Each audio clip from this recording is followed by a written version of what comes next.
Good evening, ladies and gentlemen. Thank you so much for joining us for tonight's edition of HR Mentorship Learning Series.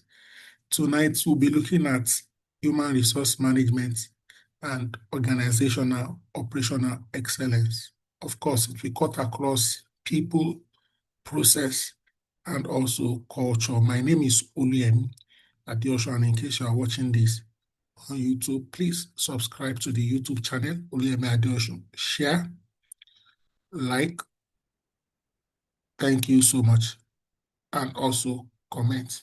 Ladies and gentlemen, this topic is very important for many reasons.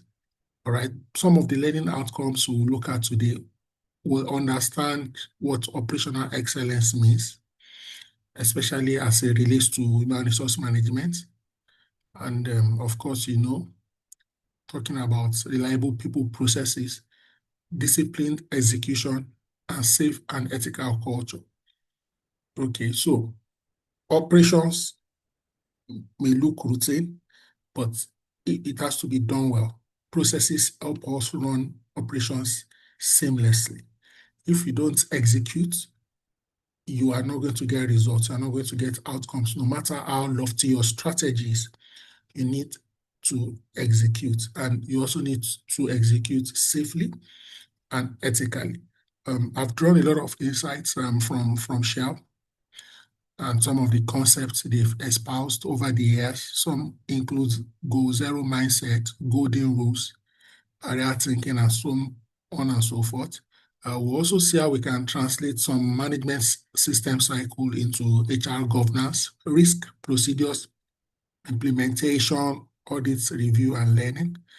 Also see how we can develop an HR organizational excellence blueprints, capabilities, metrics, assurance, and continuous improvement. And then, time permitting, just look at a brief synopsis on how to create a 90-day action plan for your HR function or business unit, and we'll take it further. Now, this is important for a couple of reasons. Operational excellence generally is what? Is a people system issue. Okay. People process either strengthen or weaken operating discipline. It's one thing to have documents, policies, procedures. People can decide to not obey it. You understand what I mean? They have a will, unlike machines or robots that once you've coded it in a certain way, it will behave consistently. So human resource department holds critical control. We're in charge of hiring, we're in charge of onboarding, we're in charge of competence, we're in charge of culture, we're in charge of performance, and we're in charge of change. At the risk of being proud, we're almost literally in charge of everything, directly and indirectly. Of course, we have line managers, head of departments, and so on and so forth, who we collaboratively work with to achieve behaviors. Okay, now, what does good look like? When you have critical roles, it means roles that the people who occupy those roles are very proficient, very prolific. Decisions and processes follow standards. We have approvals. We want to be sure that you are not approving or boycotting protocols or processes. Shortcuts can sometimes lead to short-term gains, but long-term devastation. Okay, you also want to see things around how people can speak up when things are not going well. It can be health and safety. It can be whistleblowing. It can be policy or process, and so on and so forth. So these are some of the things we will be looking at. Now, very quickly, what's operational excellence? What's operational excellence? Now, this definition is an important aspect of this training because if you have an appreciation of this definition, it affects how you approach your HR function slightly differently. So, permit me to define operational excellence as competent people. Please pay attention to this definition. Operational excellence is what? Competent people working together in teams. Okay, competent people. So we are not just saying people, competent people working together in teams with an enterprise first mindset. I want that to sink in. Operational excellence is what? Competent people working in teams with an enterprise first mindset. Understanding where improvement areas exist and executing a plan that delivers results in a business. I hope you are getting it. So some of the things you want us to do in an organization that runs on operational excellence, we want to ensure that there is no harm to people in the environment. We want to ensure that your assets are safe and people know that they are safe. We want to also be sure that you only incur costs, you only spend when it takes to ensure what it takes to ensure what value is protected, is created, is appreciated, is delivered. You also create an environment where each employee, each individual contribute to their full capability. So operational excellence is the ability to deliver work safely, reliably, ethically, and efficiently every time. Just for emphasis, operational excellence is defined as what? Competent people working together in teams with an enterprise first mindset. I hope you find that instructive. Okay, very, very important. Ladies and gentlemen, operational excellence is the heart of work. You need predictable people processes. You need capable leaders. You need strong culture. You also want to ensure you have verifiable controls. If HR as a function is inconsistent, then the organization becomes what? Inconsistent. And HR is not just the department. HR is all the employees in the workforce. So it's important that we're able to embed operating discipline into the way we hire, onboard, competence assurance, performance management, employee relations, and organizational change. Okay. Now, one of the important things is employee safety. Way before HSE became like a mainstream, and even after it became a mainstream, HSE is always part of HR. Sometimes in many organizations where we have an HSE department, HR sort of wants to hands off and not really, focus on other HR things. But safety is key. Employee health and safety is what? Very key. Shell has a mantra, go zero. No harm to people, no leaks across our operations. Safety improvement focuses where risk are what? Highest. Doesn't matter whether it has to do with people, processes, or even transport.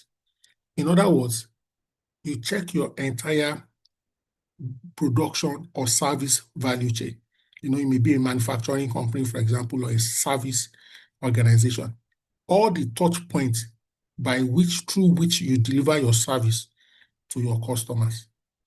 You want to ensure that safety is what?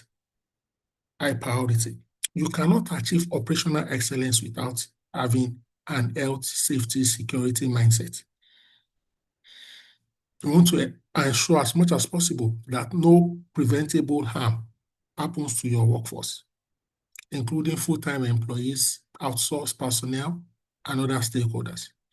Now, when we talk about safety, we are not just talking about, for example, injury, which is an important part of safety, but we are talking about all components of safety.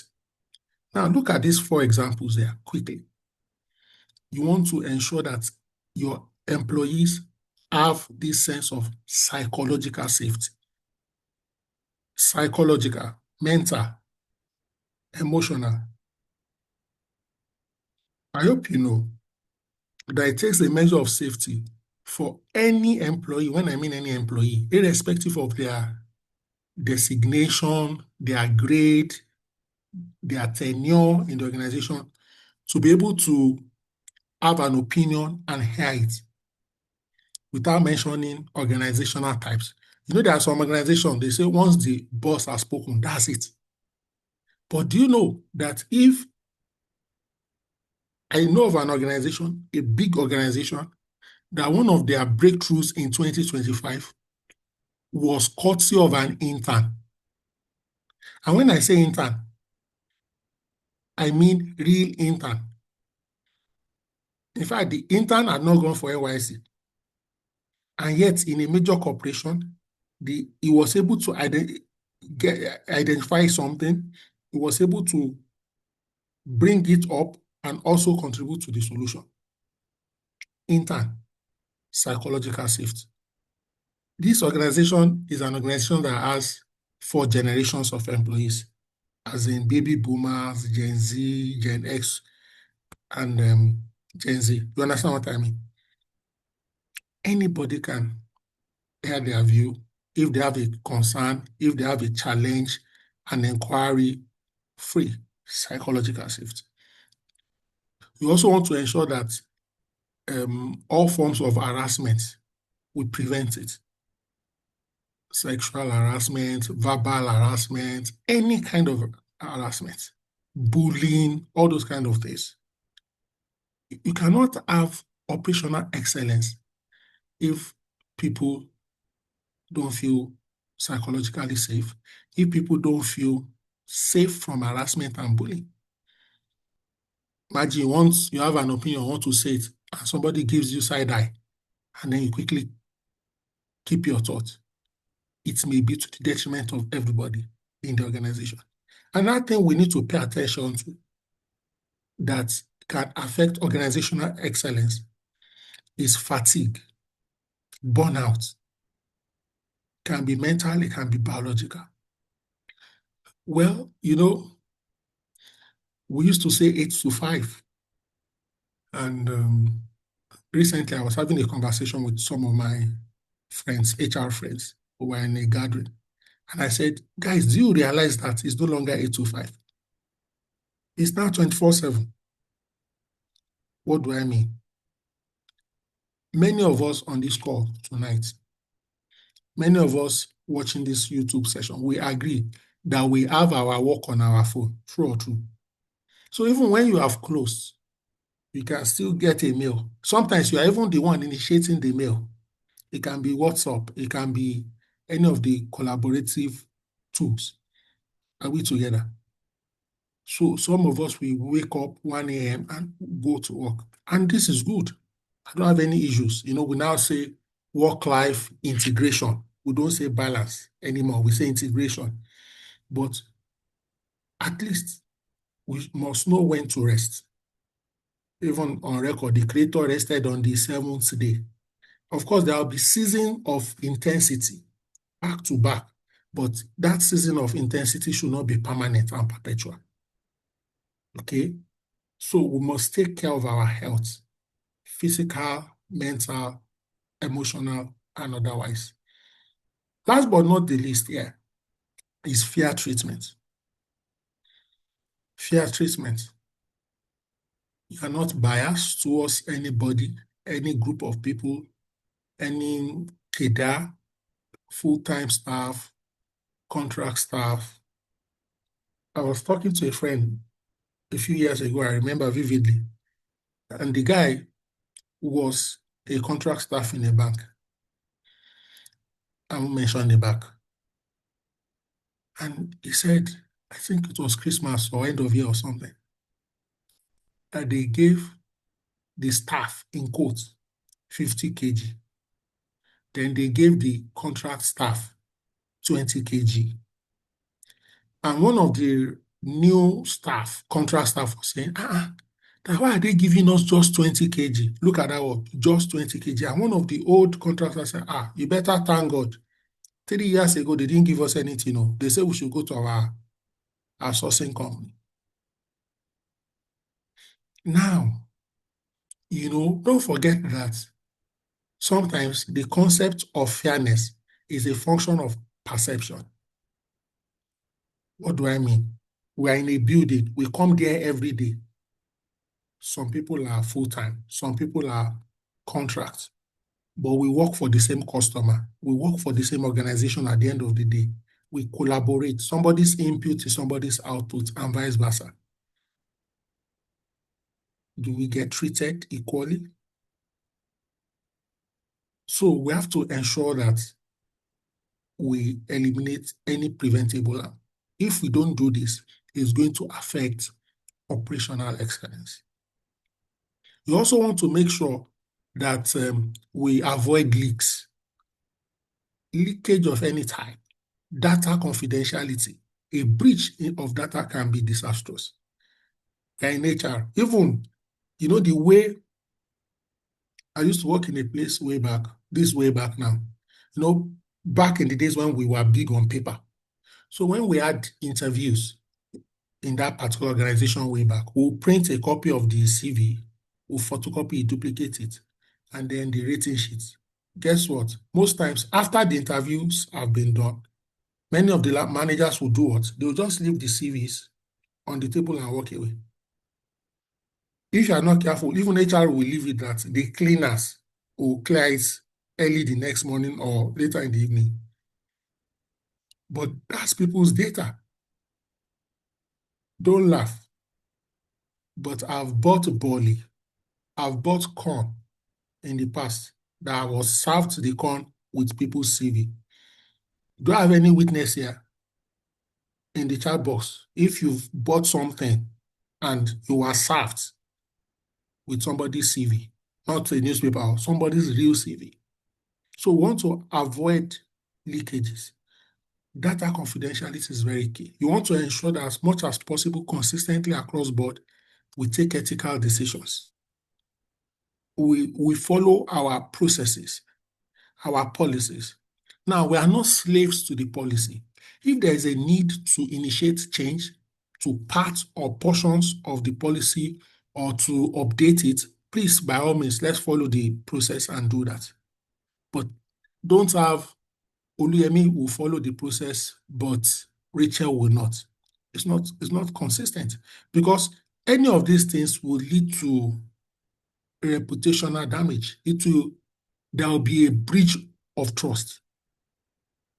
So consistency helps with what? With trust. Last but not the least, on this slide, we need to be what? Ready. We need to be ready. Escalation pathways. How can people report something? Whistleblow, get the attention of higher authority or relevant stakeholders. What are the strategies to provide support? How do we learn? How do we unlearn? How do we relearn? How do we validate the processes that we have in place? Exactly.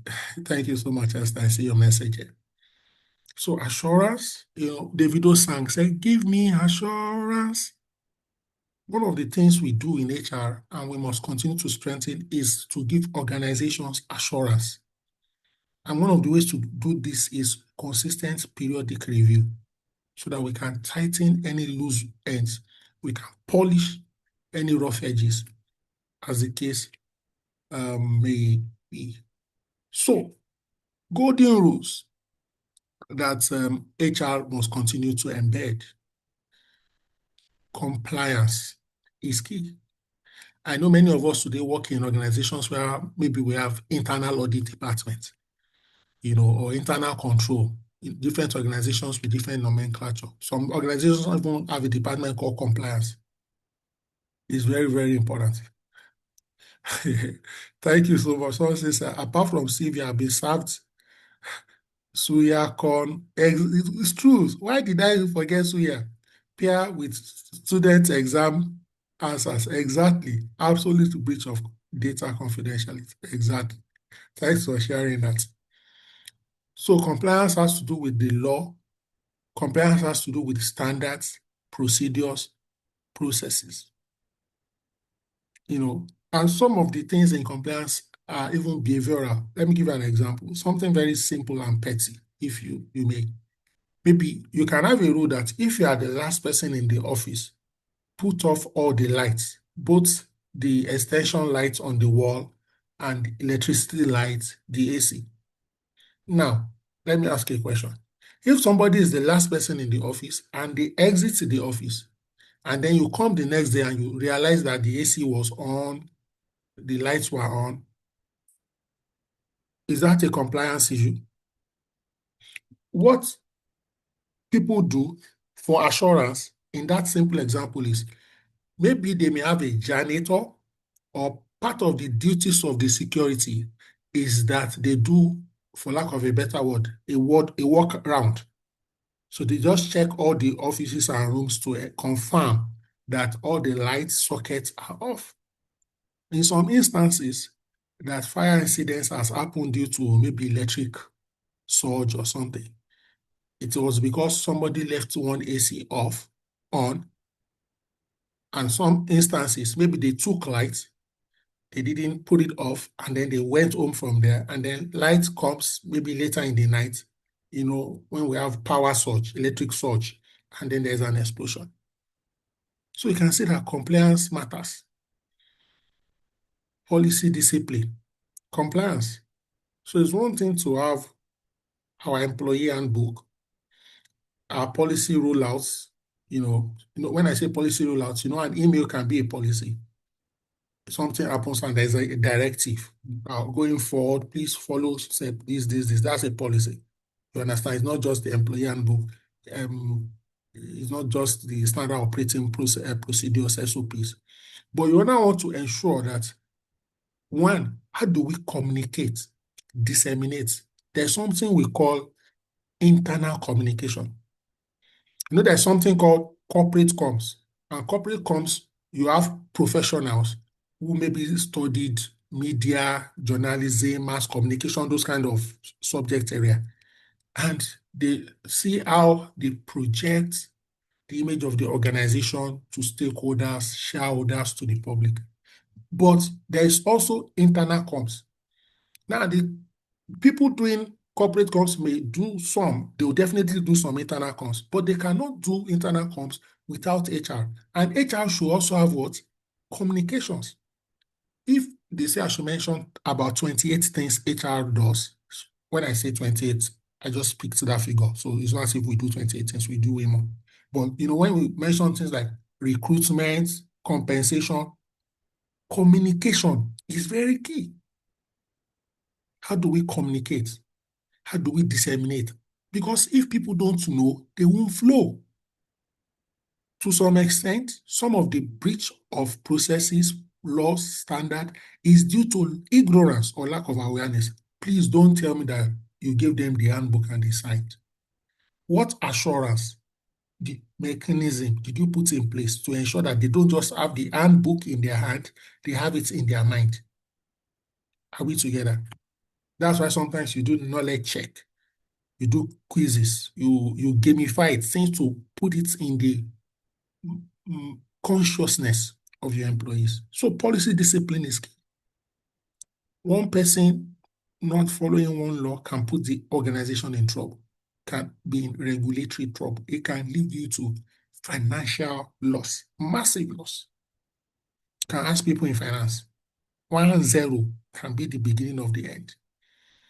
So we want to make sure that our approval processes are well aligned, our records are accurate, and we are able to take decisions that are what?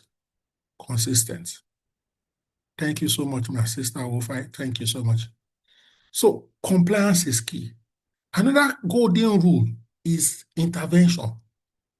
For example, on unsafe or non-compliant actions. It's our job to build confidence and courage in people to speak up. Not just to speak up, ladies and gentlemen, to speak up early. People who work in the medical space can confirm that sometimes the difference between quick recovery and sustained presence in the hospital is timely escalation. You have a little headache, in quotes, little headache. Some people will even do nothing. Some people will just go and sleep, or some people will eat something.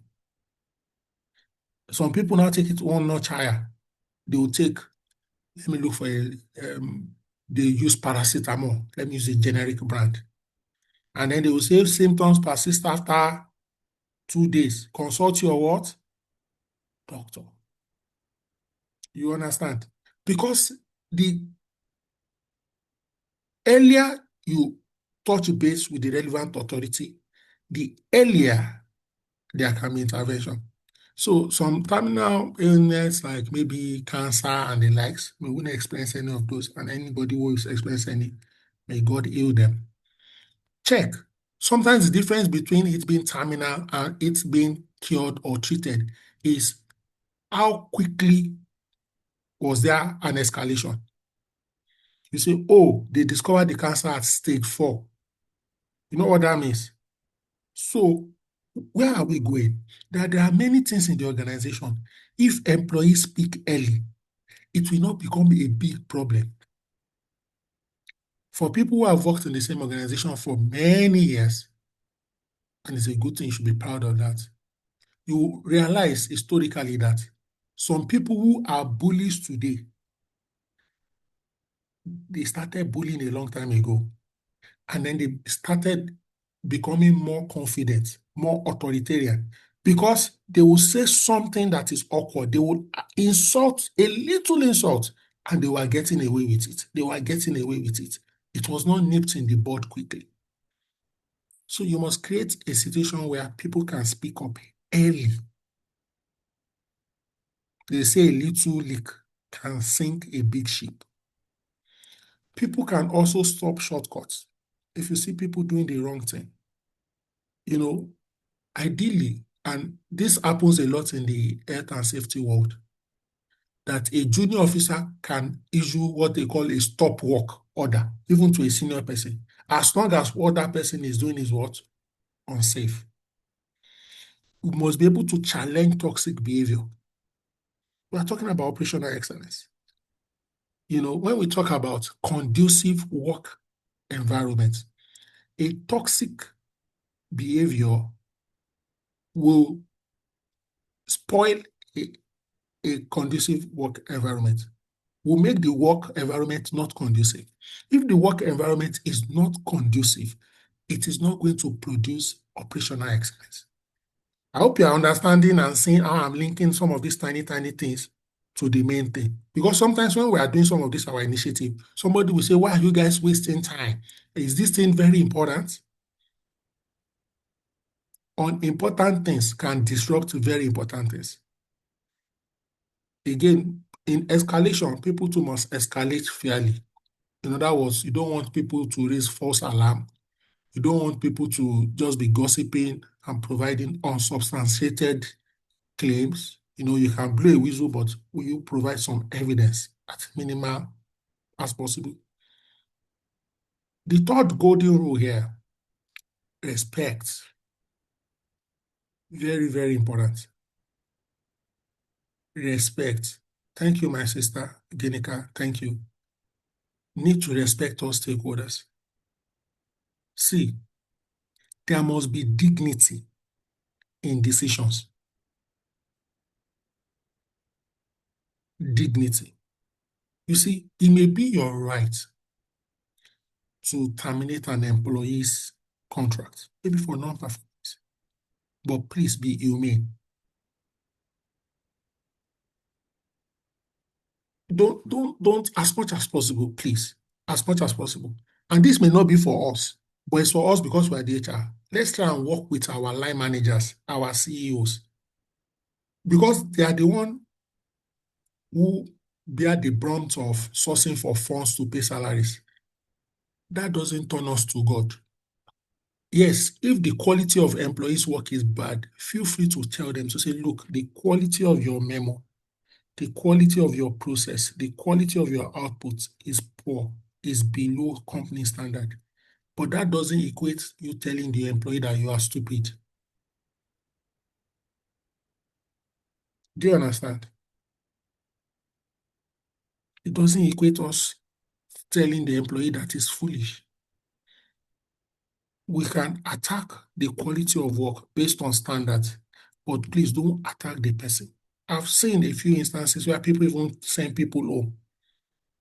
Something work related and you're telling the person doesn't have home training. Please, did you employ the parents? What did we carry? What did you throw? Inclusion is key so that people feel heard, people can contribute. They say majority carries the vote, but minority will have their what? Say. So these things are very important. So let's look at management system cycle example here. Risk, procedures, implementation, audit, and then we learn from the process. And when we talk about risk management, and there are different dimensions to this. So you can have the hazard and effect management process. Okay. Everything we do, please add this to your arsenal. Okay. Add this to your arsenal. Anything you are doing, ask yourself, what are the likely risks associated with this thing? Please, I don't want us to be overtly religious. Some people say, no, everything will be okay. Yes, everything will be okay. But please ask. I used to work in a company. Part of our policy was that I think we had 6 directors, that not more than 2 directors must be in the same plane or transport for a long distance. Somebody will say, you people, do you have a bad mind? No. If you lose one director to fatality, it's a massive loss. But do you know what it means when you now lose 2 or 3 at the same time from a business? So it was a business policy. It's not about the fate of the individuals involved. So if there are 3 of them are having a meeting in Abuja from Lagos, first flight, they can book Aero, what's the name of those other airlines? Remind me, please. IBOM and all first flights, they meet in Abuja. Risk management. Yeah, the prices may be slightly different, but you don't want to say because a particular airline is the cheapest, you now put all the 3. No. And it's not because you think something bad will happen. So, risk. Always, what are the risks? Risk can be HSE, health, safety, and environment. What are the hazards? What are the effects? And how do you go about it? So as we plan, as we improve our procedures, and we implement, we monitor, then we audit and review. In one of the places I've worked, I remember once I wrote the internal audit.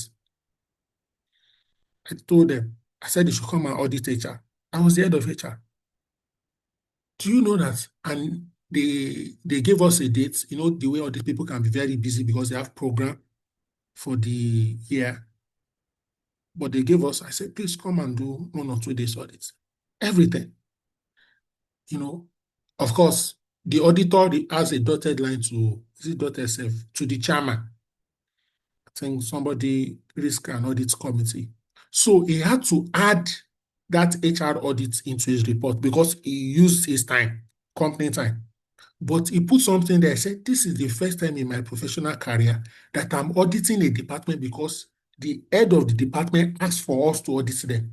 That what is familiar with, they are the one that will say, want to audit you. And people now be saying, don't come, or they shall provide as minimal cooperation as possible. I say, no, come and audit us. Of course, Were we perfect? We were not. Were there recommendations, areas of improvement? They were. But they now ended it by saying that if there are any anomaly, um, there is a way you want to look at audit outcomes from a very stringent perspective. Say, no, these people, this is a self-request audit. So we just report it for formality. Of course, some people came to meet me, Aoluyemi, what are you trying to do? That's not the case. Do you know that because you are in HR, you've been in HR for 5 years, 10 years, do you know that you may be looking at something and you are not seeing it? Why? Familiarity. But when you call a neutral, people who are trained in audits and they come and check, that's why companies have not only have internal auditors, they also have external auditors. We are not saying we don't trust our internal auditors. Extra pairs of what? Of eyes. Ladies and gentlemen, have you ever typed a mail or written a memo or a letter before and you read it like 5 times and you are okay? And then somebody just speaks the letter for the first time or the mail and say, why didn't you put A in this sentence? And you will look, say, A is there now. They will now draw your attention. Now, it's true. Oh, how did I miss it? You know why? Each time you are reading the letter, A is in the letter in your mind. So when we read, we are not just looking at something that we see, we're also looking with the image in our mind. That's why you need third party. Thank you so much, Oluchi. Spelling error, it happens to me. So I had to put a small rule in place in one of the organizations I work for my team. And I told them that, please, if you are sending an email outside the department, call another colleague to look at it for you. And when I say call, I'm not saying forward the mail. Just call, we sit together in clusters. Just turn your laptop down. Please, babe, help me look at this thing. They'll just read it. They can say, the tone is too authoritative. Can you mellow down? Say, what's authoritative in this? Sometimes two people will be debating. Then a third person will say, will intervene. And do you understand what I mean? Implementation and monitoring. This is very, very important. Okay, let me see a few comments I can read here. In my previous, so I'm reading a comment now. In my previous organization, we usually add reminders among team members, especially those that are working extended hours to switch off the light aside that of security and control room. It was very intentional and compliance was massive. This reduced operational costs. Of course, when you reduce operational costs, you are going to improve what? Operational excellence. Thank you so much for sharing. My sister says, totally agree with you. Audit is for continuous improvement process. Thank you so much. Anything, thank you so much. Yeah, it's in your head. So it's not reflecting in the document. Okay, so we are not second guessing ourselves. We are not doubting ourselves, but we know that we need some of these things. So HR, this cycle, we need to run it for all our value chain, all our processes, all our key points. So from recruitment, onboarding, employee relations, payroll, access, removal, major organizational changes, and so on and so forth. And there are other tools we use. So simple tools like checklist. Has it happened to anybody here before? Somebody resigns. You didn't remember to remove the person on payroll. Or you removed on payroll, you didn't remember to remove from pension. Somebody resigns. IT does not remember to remove the person from ERP. You need a checklist, and then somebody checks it literally in your exit processes and protocol. Okay. New people join, for example, and maybe you don't remember to put them on HMO. Way back, I don't know about now, but way back, there's in some, depending on the HMO contract anyway, it may not be universal. But I've seen some HMO contract that if a woman, for example, gives birth and the woman is a staff, maybe after 2 days or so, you need to register that child as an independent, but as a dependent with the HMO. I don't know if anybody understands what I'm saying. The woman, let's assume that the man is the staff. The wife is a dependent through the man that is the staff. The woman now gives birth. Maybe in days, you must quickly now register that child as a dependent. Otherwise, HMO will not cover it if you don't do it within, until you now do the proper thing. So you need to be conscious of tiny things like this. That's why you need to be able to think from a risk perspective very early. I won't mention your name, but I'll read your comments here. Someone says, we once forgot to remove an employee from payroll. We paid him for like 3 months before we discovered. I'm ashamed that that person is a E. So it's my gender. So the person was collecting salary and the person didn't call or complain. Wow. I hope you were able to recover the money, you know. And that's why sometimes people, things like guarantor in some instances, referee in some instances, they are also part of the risk management system that we can leverage on. Okay. Let me see a few more things and then we wrap up. Ladies and gentlemen, still talking about operational excellence. Very, very important. Hazards effect management process.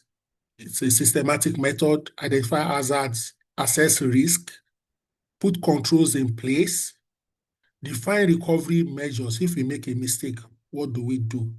Then fix weaknesses with an action plan. Let me give you another simple example.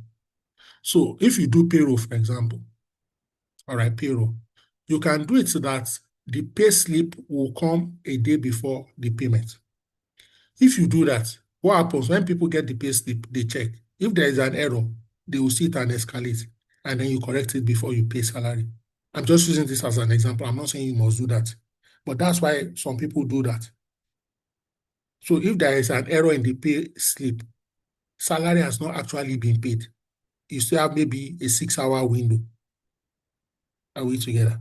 So the pay slip can now be a form of check and balance in that particular concept. Now, depending on the kind of errors that there are some places, for example, once you resign, they will take you off payroll immediately. Not that they will not pay you, but they will pay you through a process called maybe final entitlement. Why? So that they can touchlight you. Do you owe all the retirements? Were they well done? Maybe you traveled, you collected extra code, you bought something, those kind of things. They don't want the pressure around your exit to impact on payroll. They treat you independently and separately so that they can give you a holistic review. Hope you get that example. So identify hazards, assess the risk, put controls in place, define recovery measures, fix weaknesses in the action plan. Now, hazard does not have to do only with health and safety. It can be anything that can go wrong in any area of our value chain in people management, HR management. All right. A few examples of hazards there in HR, what can go wrong? Unsafe culture, harassment, retaliation risk after people speak up. Don't let us loud the matter, but let me give you one example. I will also mention the organization, ladies and gentlemen. Because sometimes this organization, when you mention them, you won't remember to say the good things they did. They may do 70 things good. It's the 5 things, bad things you will now mention. It's not fair. That doesn't define, So there was this particular organization. I worked there. I was the head of HR. So we did a town hall meeting with the chairman. So people said to me, they said, Oluyemi, I said, yes. Said, if you tell us to raise our hands in the presence of the chairman, either we'll be saying good things only, nobody will have the confidence to say what they think. I said, but if you don't have the confidence to say what you think, that means we are not psychologically safe. They say, let me leave that grammar. You can leave us anytime. Some of us, we don't plan to leave. So we need to keep our heads low. So, and I wanted people to provide feedback to the chairman, honestly, politely. So we did a mail to staff and they sent in their, their thoughts. So we collated it. So I, as head of HR, now said, oh, sir, we have like 16 feedback. I'll be reading them one after the other. Immediately I read the first feedback. So, chairman, please, it would be good if we had a staff boss. Guess what the chairman said? Chairman said, if I don't know who said that thing, I'm not going to respond. To cut the long story short, that's why it instructed me to stop reading the questions. That anybody, they should raise their hand. Somebody said, and this is quoting, well, allegedly, I wasn't there, the late Idi Amin of Uganda, said, there is freedom of expression. What I cannot guarantee is freedom after the expression. So you can say what you want, but after you said it, your freedom cannot be guaranteed. So that's an hazard. Retaliation risk after maybe people speak up. Somebody is a bully, you escalate, and then the person begins to look for ways to punish you through performance appraisal. Any mistake, instead of them to overlook, they will what? They will pin it. So it happens sometimes. We need to be careful. Fatigue and workload it can be an hazard. Unfair hiring, bias in decision can be an hazard. So I used to work in a place that had the propensity to have what do you call it? Accidents, workplace accidents. And we realized something. If there were, now I'm using this round figure just for our understanding. I'm not saying that's the volume. So if there were 100 accidents in the year, we realized that about 60 of them happened in the last 1 hour of work. Let me say that again. If there were 100 accidents in the year, like 60 to 70 of them happened in the last 1 hour of work. Can anybody tell me why a lot of accidents are prone to happen in the last 1 hour of work? At least based on the reality in that organization. Exactly. Fatigue. Oh, Wofi. Oh, chop knuckle, chop knuckle. I was about to promise you something, and I remember that we're in Port Harcourt together. So if I promise, I must fulfill. But maybe I still owe you 1 bottle on Saturday. You see, Ibrahim, you are correct. It is fatigue. Ade, Donald, you are correct. But the most correct, you can have 5 correct things. The most correct is what Wofi said. Rush hour. Make I quick finish this thing, I won't go home. Make I quick finish this, I won't go watch ball. Make I quick finish this, I won't go meet my pikin. Make I quick finish. Is the rush. So suddenly, maybe you are supposed to look at 8, what do you call it now? Items in the checklist. You collapse it to 5. They are now doing sharp. Let me make you laugh. Some, it is, the person that I will follow will leave by 5 on the dot.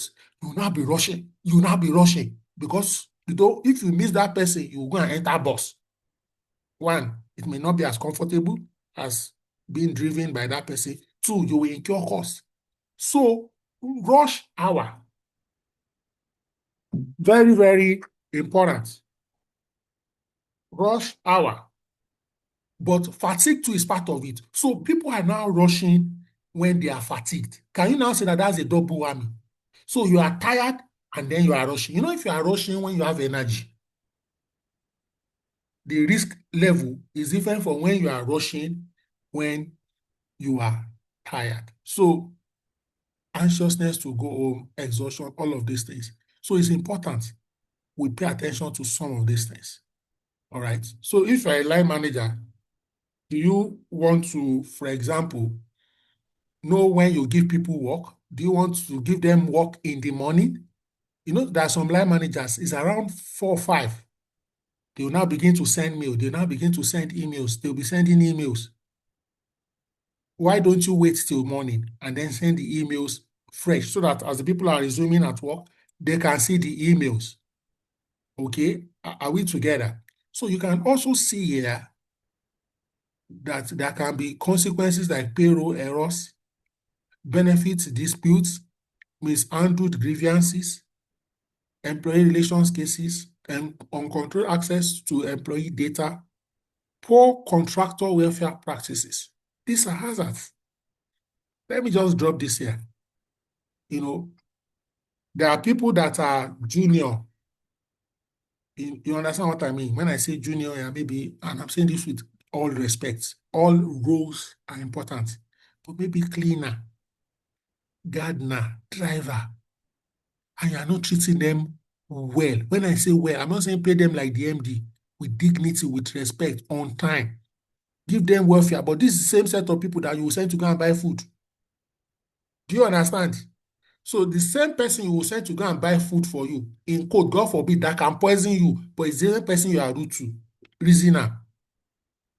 I'm not saying because as a cleaner, if you are maltreated, you should do something bad. But there is a risk that if you treat 20 people bad, one of them may want to get back at you, and you don't know which one. So that's why good welfare practice is good. So think about barrier thinking.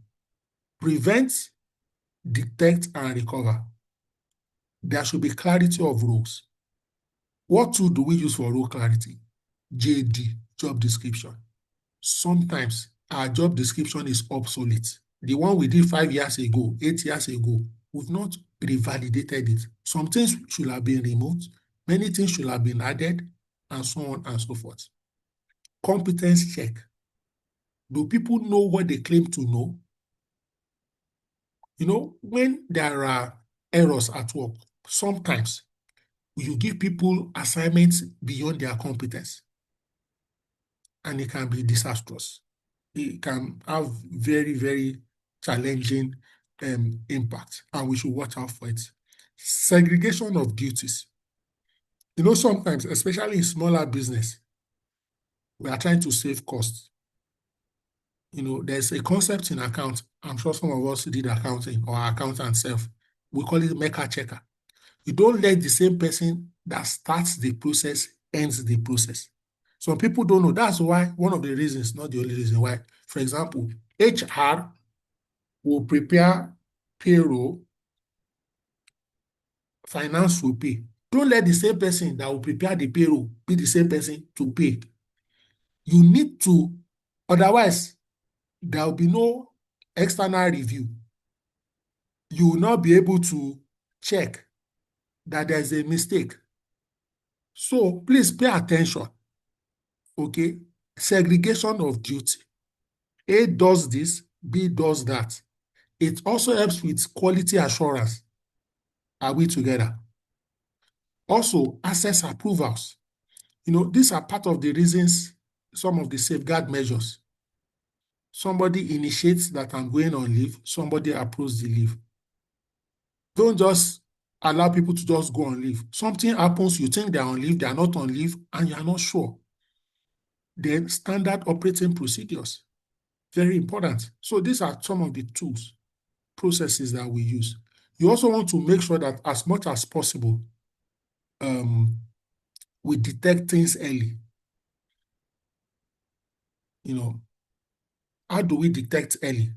Audit and sampling. Some people sometimes think we do audit because we are doubting them or there's a lack of trust. No. I may be wrong, but in my opinion, like 70 to 80% of accounting errors actually genuine errors, not fraud, not intention to defraud the company. Audit helps us to validate. So if you make a mistake, when you are doing audits, you may not necessarily check 100%. That's why you can do a sample. When they are doing, I don't know if any of us, I'm sure many of us are maybe ISO certified and the likes. When they come, especially if you are a large organization, maybe 1,000 staff, they will never tell you, say, bring all the 1,000 files. They can just ask for 2 management files, 5 middle management, 5 junior, 5 contract, round up. But they will not tell you who to bring. They won't say bring any, no. They can just say bring for Mr., bring for Madam, and no. Now, if they now see one error, that can now lead to more detailed drilling down. So audit and sampling helps us to detect early. When we do survey, it also helps to detect things early. Survey, you ask questions, you give people the opportunity to voice out. What are your concerns? What do you like? What are we doing well? What can we do differently? What do you want us to do for you? Some people will say, oh, last year we asked them and nothing changed. 2 years ago, we asked them, nothing changed. let's try and provide feedback on the survey. For example, the surveys we did in 2025, let's provide a feedback to say, oh, last year you said this. Point one, we could not do anything because we don't have budget for it. Be, should I say bold? Be direct. Point two, it's a good idea, but it's not in line with our company policy. Point three, okay, brilliant idea. We could not implement everything, but we've implemented this. Point four, thank you for point four. We have implemented it. Provide the feedback. Provide the feedback. Okay. So this helps us to dictate what is working and what is not working. So detection is not about bad things only. It's also about good things, because if you know what is working, we can now do it more or better. We can amplify it. Okay. Exception reporting. People can share their thoughts, opinion. You want to do case reviews. You want to do trend analysis, and so on and so forth. Then last but not the least, how do you recover? How do you reduce the impact? Escalation pathways, employee assistance programs, well-being support, corrective actions, very important, corrective actions, restorative responses, communication and stakeholder care. Okay, so you want to make sure that you give people the opportunity to respond. You give people the opportunity to heal. You give people the opportunity to make amends. So, for example, when internal audit does something and they identify some faults or issues, they also give you maybe 1 week, 2 weeks, 1 month, 1 week, 1 day to correct, and then you can correct and provide an update. So by the time they are reporting to the management of board, they will say, oh, 6 things were identified, 5 have been closed out. Are we together? So these are just different examples. Don't forget that we're talking about HR operational excellence, and this cuts across the entire HR value chain. And any and every of these things can affect it. Okay, life-saving rules, very examples: bypassing safety controls, work authorization, energy isolation, driving, as simple as, let me give you an example.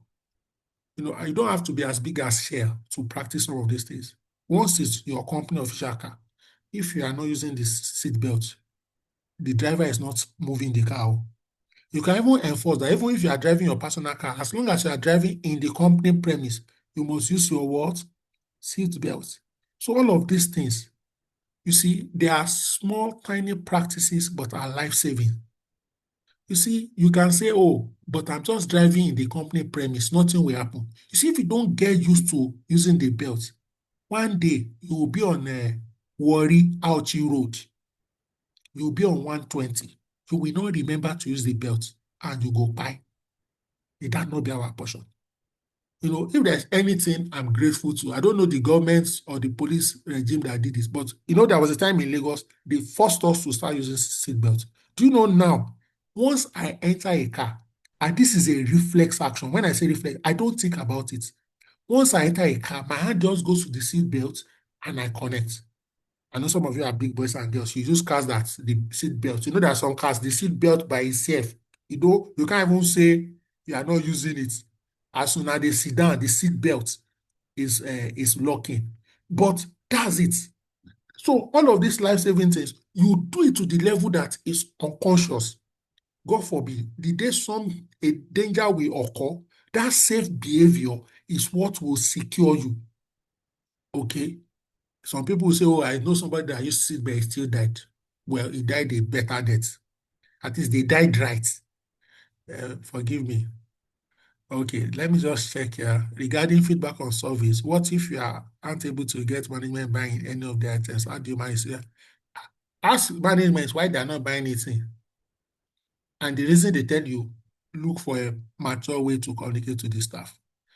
Yeah. Once I enter a seatbelt, fantastic. Exactly, road safety club. Thank you so much. All right. So, work authorization, approvals, decision rights, governance, energy isolation, remove system exits, access on exit, rule change, bypassing controls, keep checks to be fast, line of fire, avoid predictable conflicts, retaliation triggers, and so on and so forth. Life-saving rules make critical controls memorable and actionable. HR can adopt the same logic, define non-negotiables for high-risk people process, access removal, employee relations handling, safeguarding, contractor welfare, and so on and so forth. So, as we attempt to begin to wrap up, let's look at 8 operational excellence levers in HR. Of course, there are many, let me use this word, value chain in HR, many, but this is just it. Workforce planning and staffing, critical roles. You want to make sure you have the right person at the right time. Both, you also want to ensure you have a pipeline of candidates, internal candidates, external candidates. There's what we call talent mapping.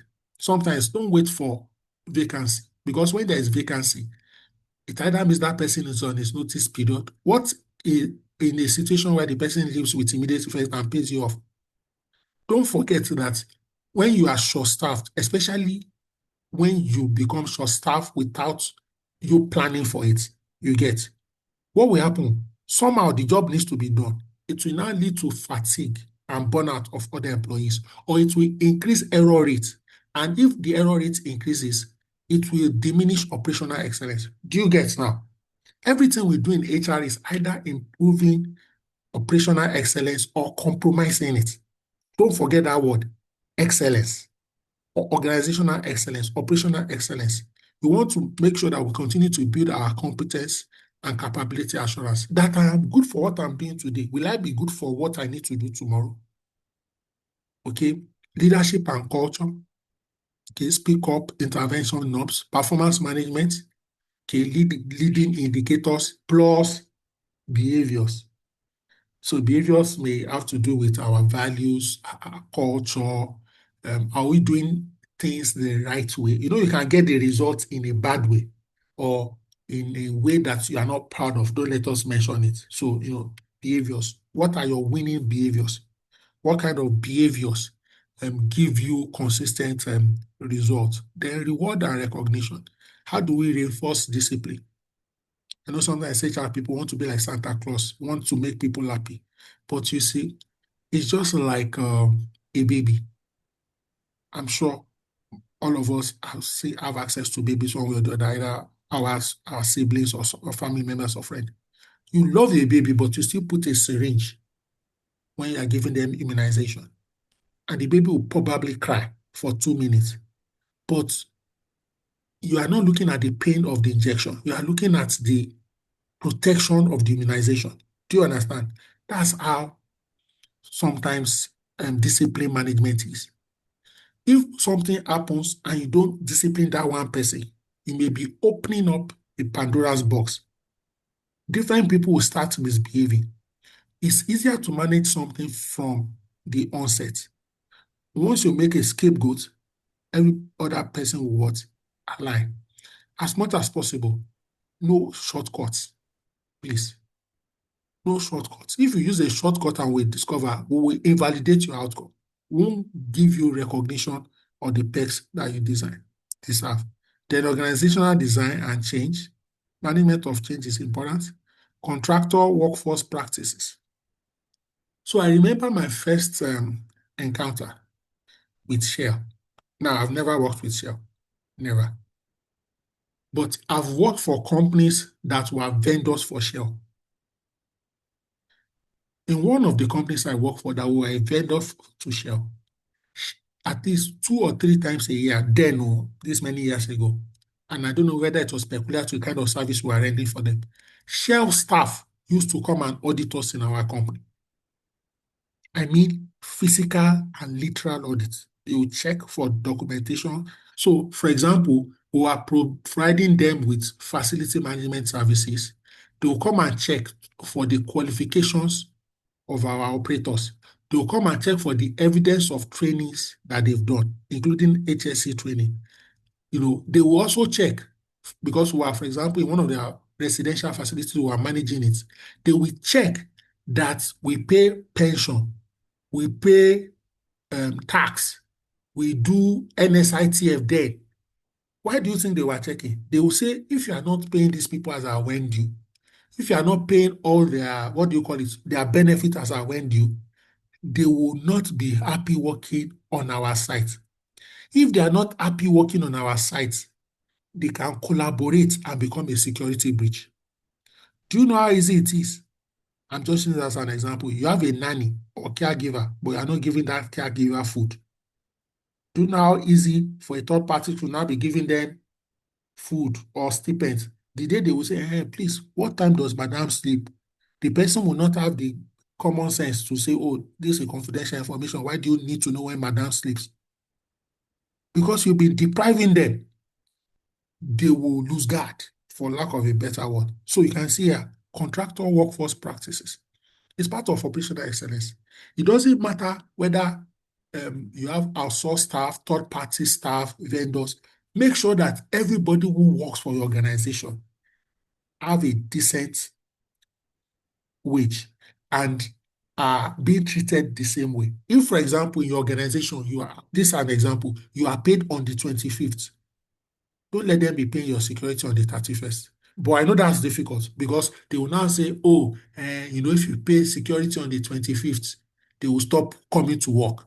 So you now begin to see all those type of, what do you call it, scenarios play. But as much as possible, okay, there are some things. Don't be, what's the word now?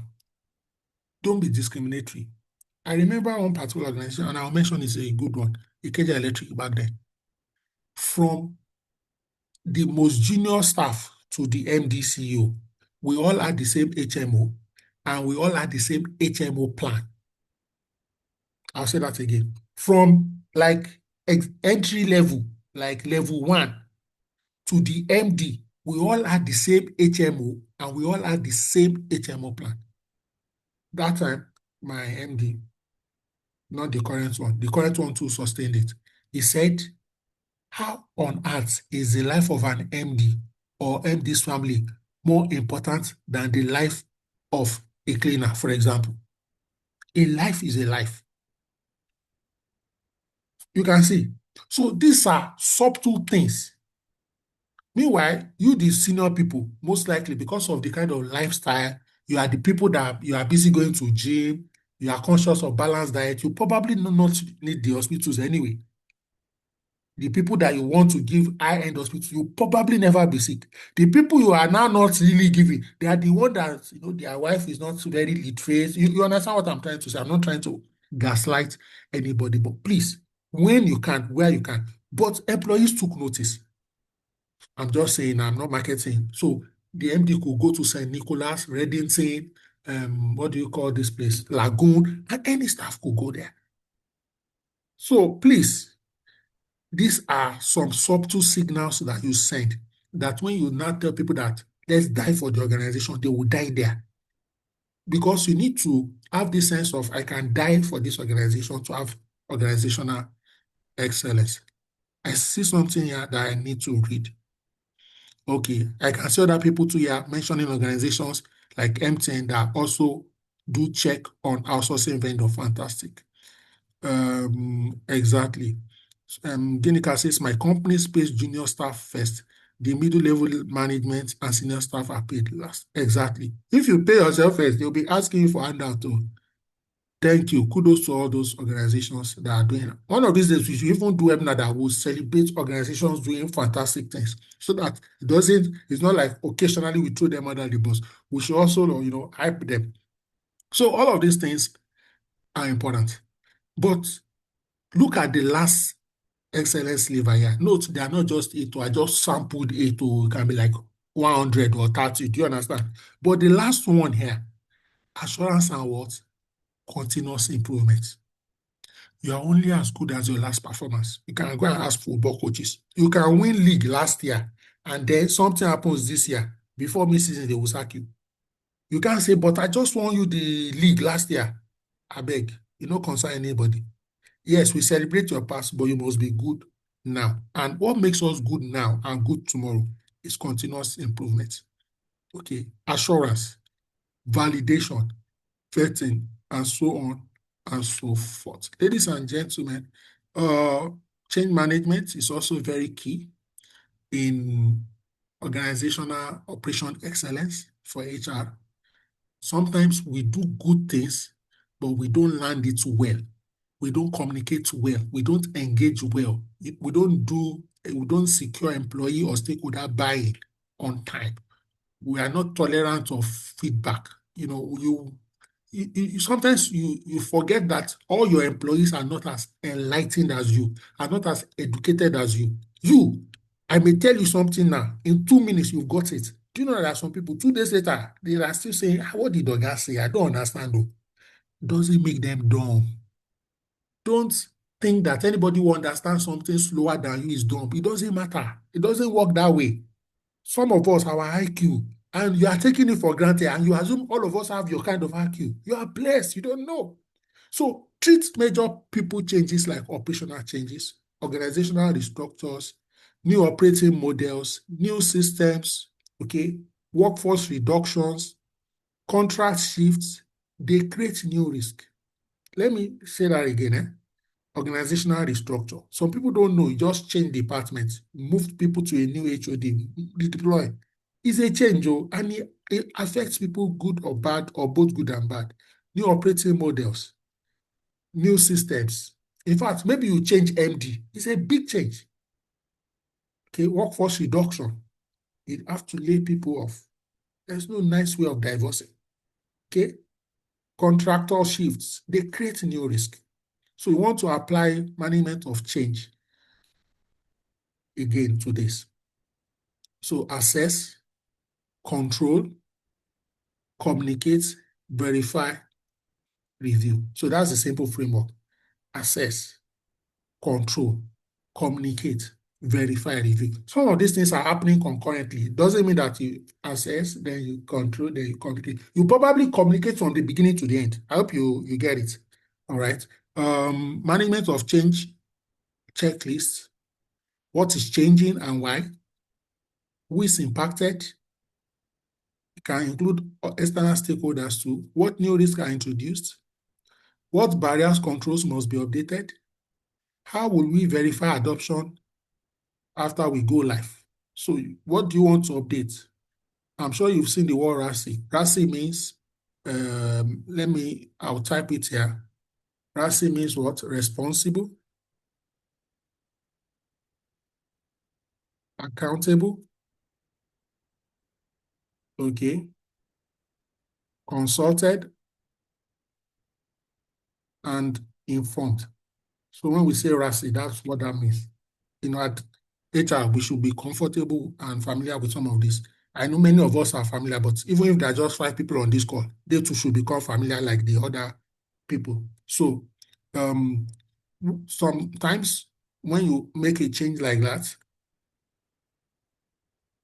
the person responsible may change, or the person accountable. Also, new people need to be consulted or informed, as the case may be. When we talk about who is impacted, okay, what approvals, levels, decision rights, and so on and so forth. What new risks are introduced? System access, segregation of duties. What barriers, controls must be updated? Standard operating procedures, sometimes trainings or refresher, or even a combination. How would we verify adoption after we go live? Communications, escalation pathways, and so on and so forth. So measuring metrics, audit, and management review. Again, this speaks to HR operational excellence governance. Leading indicator, lagging indicators, critical rules, competency verified and refreshed, percentage onboarding controls completed, okay, audit actions, closure rates, speak up, trust indicator, participation, exception reporting for high risk. These are examples of leading indicators. Lead means when you do them, you get the kind of outcomes. So you avoid negative consequences like serious employee relations cases, regulatory breaches, data incidents, high impact payroll incidents, regrettable attrition in critical roles. These are indicators, negative indicators you want to avoid. Okay, but if you do the leading, all things being equal, ceteris paribus, you will not experience the lagging in this context. So governance reading. monthly HR organizational excellence review, quarterly assurance sampling, leadership management review. So these are some of the things here that you want to do. My time is fast spent. I think we can just close up here. Let me just say this.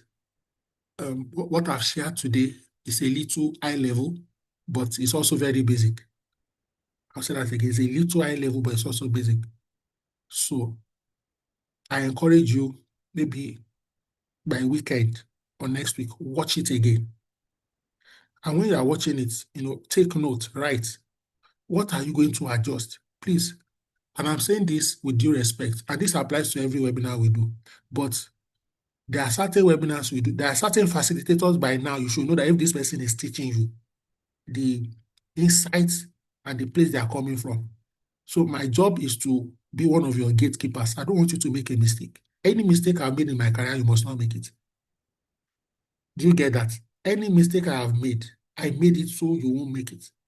If I've gotten done well in my career, your own career should be like times 10, times 50 better than my own. Fast track. So that's why I come like this and bring these sessions your way. I've been at work all day. After this session, I'm going back to work, even though I'm working remote. After, I'm not going back to the office. But this is very important. I need to provide you with this information. So do you want to have a 90-day plan? Your own can be 30 days. It can be 1 year. Okay. It can be 1 week self, but do something different. Don't just let this webinar be like a gist. Do you understand? It won't benefit you or me. I like it when I meet people, maybe at either our physical hangouts or we meet at the airport, train station, on the road, motor park. Say, oh, you taught us this, I did this. Oh, you taught us this, I had a job interview, and they asked one question, and because of that particular webinar, I was able to explain certain things, and I got the job offer. Those are the kind of feedback I love. So day one, these are just examples. You want to map your top 3 HR risks. You want to assess current barriers. You want to agree non-negotiables, assign owners plus cadence. Okay, the 31 to 60, for example, you want to update your standard operating procedures or checklist. You want to launch a competence verification. You want to start monthly organizational excellence review. You want to enable speak up and intervention. Day 61 to 90, you want to run first assurance sampling. You want to close top gaps. You want to publish simple scorecard. You want to capture and share learning. Now, some things in day 31 to 60 may be your day 1 to 30. So nothing here is cast in stone. Don't say because Oluyemi said. And you don't need to have FD or this. And there are some things that you will bring in that I'm not showing. Nothing here is exhaustive. Okay, so commitment, one standard, one redeem, one scorecard. Leaders who comply, who intervene, and respect. These are part of the hallmark of organizational excellence. I want to assume that this session, you have found value, you've gained something, some things you knew better, some things you didn't know, you now know, some things you were in doubt, clarity has been provided. I'd like to take a few questions, maybe 2 or 3. And I also like to take comments, feedback. If you have a comment, all you need to do is just raise your hands and then share your thoughts. If you have a comment or a question, I'll be able to take 2 or 3 questions very quickly. So please do raise your hands if you have any question or comment. So I see some comments on the chat already. Thank you so much, Omotola Omoba. Thank you so much. Ayodakbo, thank you so much. Okay. Omotola Omoba, you have the floor.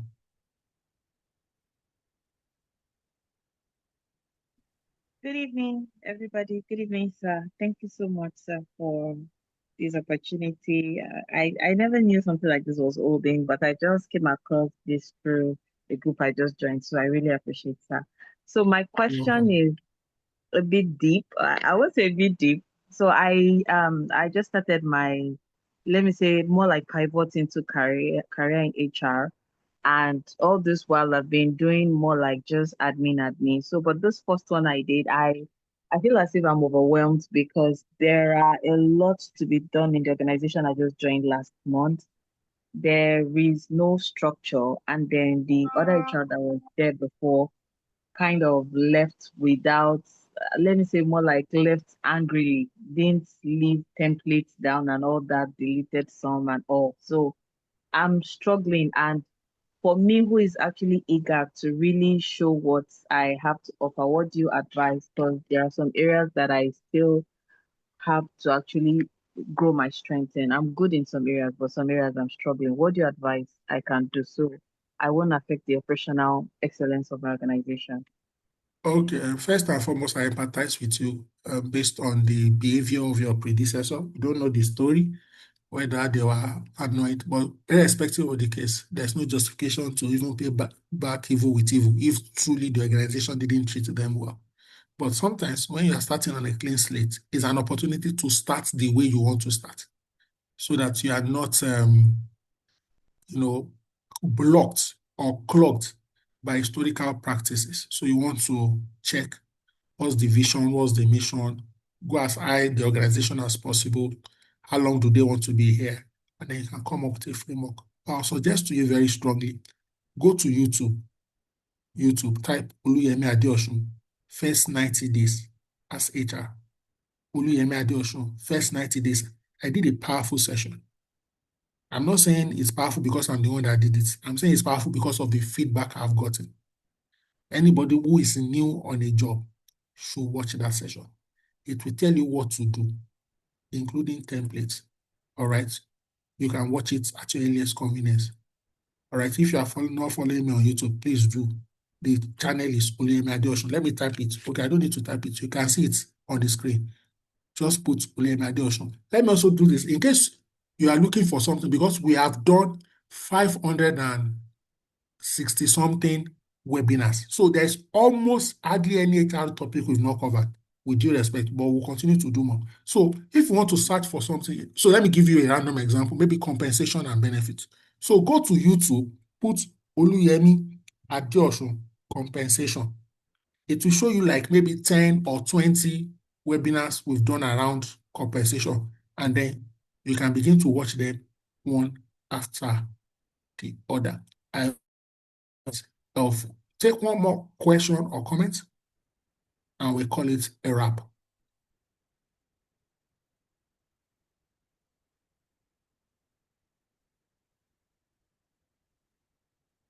Thank you so much, Omotola.